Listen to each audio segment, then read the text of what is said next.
On passe à la question suivante, si vous le voulez bien.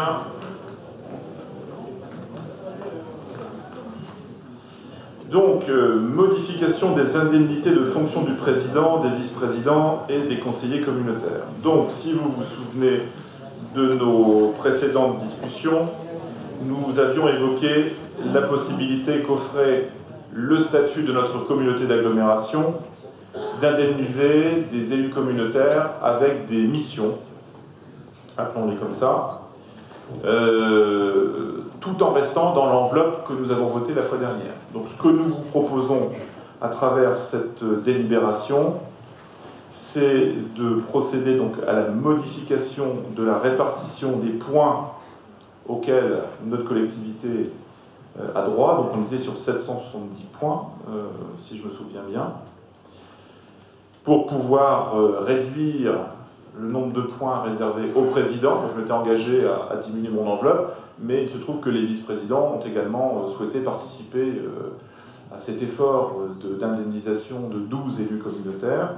Donc vous avez un petit tableau qui vous donne la répartition de ces points. Donc les conseillers communautaires avec mission peuvent bénéficier d'un maximum de 6 points. C'est bien cela? Oui, 6 points. Les vice-présidents, sans que l'on touche à leurs indemnités, bénéficient d'un total de 44 points, et là, ils acceptent de baisser leurs points à hauteur de 40%. Quant au président qui bénéficie d'un total de 110 points, il accepte de descendre à 98 points.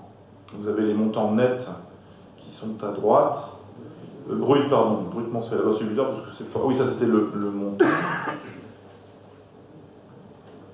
C'est pas le montant que j'avais. À mon avis, il y a une... C'est celui qui a remis à jour? D'accord. Pour moi, ça faisait... D'accord. D'accord. Bon. Voilà, donc ce que l'on vous propose par la délibération ici, que vous avez sous vos yeux, c'est de pouvoir modifier la répartition des indemnités dans l'enveloppe globale qui nous est impartie pour pouvoir indemniser 12 élus communautaires, tout en maintenant l'enveloppe, bien évidemment. Voilà, donc je ne sais pas si vous avez des questions, des remarques par rapport à cette proposition qui vous est faite. Je ne vois pas de main se lever, donc on met aux voix, si vous voulez bien. Donc 1, 2 ou 3, pour, contre ou abstention. Le compteur n'est pas, n'appuyez pas parce que c'est pas encore lancé. J'entends des bips, mais... Attendez. Et là, c'est 20 secondes. Hein. Voilà, vous pouvez y aller.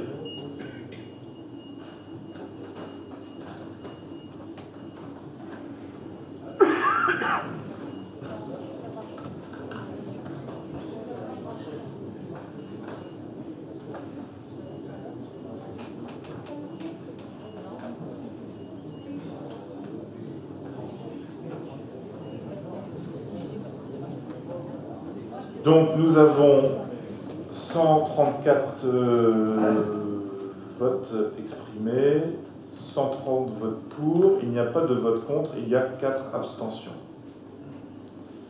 Voilà. C'est pour ça qu'il nous manque des votes. Alors est-ce qu'on peut voir si... Je vois compris. Alors il faut bien appuyer sur C pour que ça fonctionne au départ, pour allumer le boîtier, et ensuite appuyer sur le bouton de votre choix.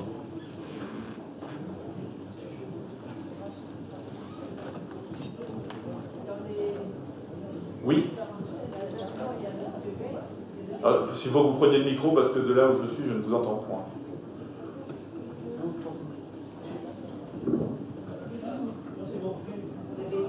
Les absents, il y avait M. Huet qui avait donné pouvoir à M. Andreau, mais M. Andreau est absent aussi. Ah oui. Alors c'est compté, me dit-on derrière.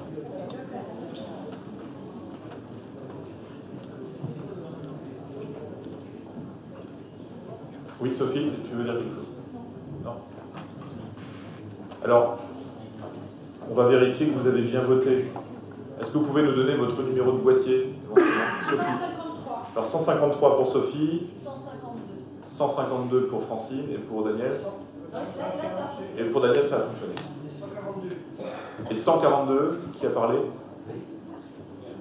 Pour Pierre Paul, d'accord.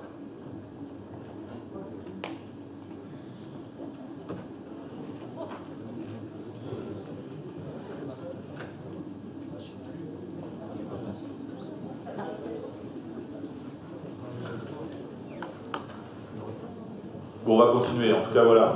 Alors, juste pour information, puisque nous avons, je vous rappelle la méthode que nous avions choisie pour désigner ces élus qui vont avoir différentes responsabilités au sein du bureau élargi. Donc vous avez tous reçu un courrier. Alors au début, nous avions envisagé un vote. Puis finalement, en consultant le CGCT, nous nous sommes aperçus que nous pouvions procéder à une désignation directe. Alors la désignation, normalement, relève du pouvoir discrétionnaire du maire.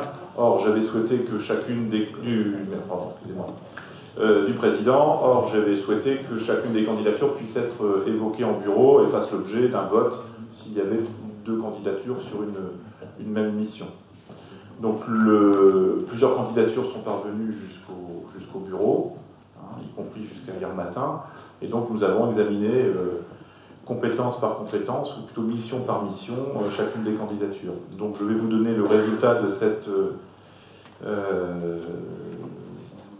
élection. Donc sur le premier point, on était sur la mission liée à l'habitat, avec notamment la coordination et la mise en place du programme local de l'habitat. Il n'y avait qu'une seule candidature, celle de Philippe Droulour, donc qui a été élu, donc je nomme sur cette mission. Sur le point 2 qui concernait la santé, avec un enjeu fort autour de l'écriture du projet médical partagé pour le groupement hospitalier de territoire Mont-Saint-Michel, c'est Francine Fourmentin qui a été nommée. Elle était aussi la seule candidate sur ce poste. Pour le troisième point, qui relevait de la compétence économie, il s'agissait de représenter la collectivité auprès des acteurs du monde agricole et de participer au développement des filières agricoles sur le territoire. Donc il y avait deux candidatures, et c'est celle d'André Denot qui a été retenue. Deuxième mission, toujours dans le domaine... André Denot, est-ce qu'il est là? On nous a dit qu'il allait arriver en retard, c'est ça? Il arrive à 21h, me dit-on. Quatrième point, donc c'était toujours dans le domaine de l'économie. Il s'agissait de confier une mission afin d'animer un réseau des grandes entreprises du territoire. Et là, c'est Yannick Duval qui a été retenu. Le point 5, nous étions dans la prospective et le développement durable. Il s'agissait de représenter la collectivité auprès des partenaires financiers dans le cadre des politiques contractuelles. Donc là, il y avait plusieurs candidatures et nous avons choisi de retenir Marie-Hélène Fiatre. Il y avait ensuite, dans le volet toujours prospective et développement durable, une mission afin de représenter la collectivité auprès des partenaires œuvrant dans le domaine du numérique et de réfléchir sur la stratégie à développer dans ce domaine. Il n'y avait qu'une seule candidature, c'était celle de Patrice Achard. Pour les ressources humaines, donc nous souhaitions avoir un élu référent sur le schéma de mutualisation. En effet, la mutualisation va être un enjeu fort de notre communauté d'agglomération. Et nous avions donc plusieurs candidatures, et c'est Gaëtan Lambert qui a été retenu. Pour le service à la personne, donc il y avait un besoin exprimé par le vice-président pour coordonner et participer à la réflexion relative aux politiques d'enfance et de jeunesse. Là encore, il y avait plusieurs candidatures, et c'est Véronique Delépine qui a été retenue. Toujours service à la personne, c'était le point 9. Nous voulions un élu afin de participer à la coordination et à la réflexion relative à l'animation sociale, et c'est Hervé de Serrouer qui a été retenu. D'ailleurs, je crois qu'Hervé était le seul candidat aussi sur ce point. Sur le volet culturel, donc deux missions. Une première mission qui portait sur l'engagement d'une réflexion sur la compétence patrimoniale, culturelle, naturelle et immatérielle, en lien avec les partenaires institutionnels. Et là, nous avons retenu Bérangère Géant sur cette compétence. Sur la culture toujours, c'était le point numéro 11. il y avait un besoin donc, exprimé par la vice-présidente pour l'animation d'un réseau, enfin des réseaux de médiathèques, avec une participation à la réflexion sur la politique relative à la lecture publique. Et c'est Annie Parent qui a été retenue, elle était la seule candidate. Et enfin, pour le pôle environnement, Peggy Cochin et Vincent Bichon avaient réfléchi à cette mission, qui est une mission assez large pour représenter la collectivité autour des partenaires du cycle de l'eau. Et là, nous avions la candidature de Jackie Bouvet. Voilà, donc les 12 élus communautaires qui vont constituer ce bureau élargi et qui vont donc endosser ces missions afin de... alors on me transmet un petit papier. Ah, et on me dit qu'il y a une inversion. Moi j'ai un document qui me semble juste. En revanche, sur la table, vous avez une inversion. Ah, il n'y a rien sur la table. Donc il y a que toi. Et en plus, c'est un document qui est faux. Voilà, donc je remercie aux personnes qui avaient posé leur candidature. Malheureusement, il a fallu faire des choix. Quoi qu'il en soit, nous sommes heureux de pouvoir accueillir dans notre bureau élargi des collègues communautaires qui vont participer activement à cette aventure. Ils seront là aussi pour représenter les territoires. Nous avons veillé dans nos choix à ce que l'ensemble des territoires des anciennes communautés de communes soient bien représentés. Vous aurez noté aussi que nous avons essayé de favoriser les candidatures féminines. Alors, nous avions 6 femmes à s'être présentées en tout et pour tout. Et sur les 6 femmes, nous en avons retenu 5, sachant que 2 étaient en concurrence sur une compétence. Donc, nous avons fait ce que nous avons pu. Et puis surtout, nous avons ciblé des candidatures avec des compétences avérées. Alors je ne dis pas que certaines candidatures n'étaient pas portées par des personnes compétentes. En tout cas, il a fallu jongler avec ces 3 paramètres qui étaient bien formulés dans le courrier que nous vous avions adressé. À la fois la représentation territoriale, la présence renforcée de femmes dans ce bureau élargi, et puis ensuite les compétences avérées de chacun des candidats sur les domaines évoqués. Voilà. Nous pouvons passer... Oui, Rémi Pinet. Juste, merci Monsieur le Président, rappeler que l'élection du président s'est jouée à 6 voix et que dans le groupe qui apparaît en tant que délégué communautaire, je ne vois aucune personne ayant soutenu la candidature de Catherine Brunnery.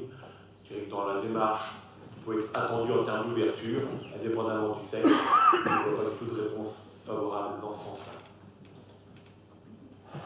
Alors Rémi, je pense que ta remarque est justifiée, sauf que pour nous, cette opposition, enfin on en a parlé avec Catherine en bureau, n'existe plus.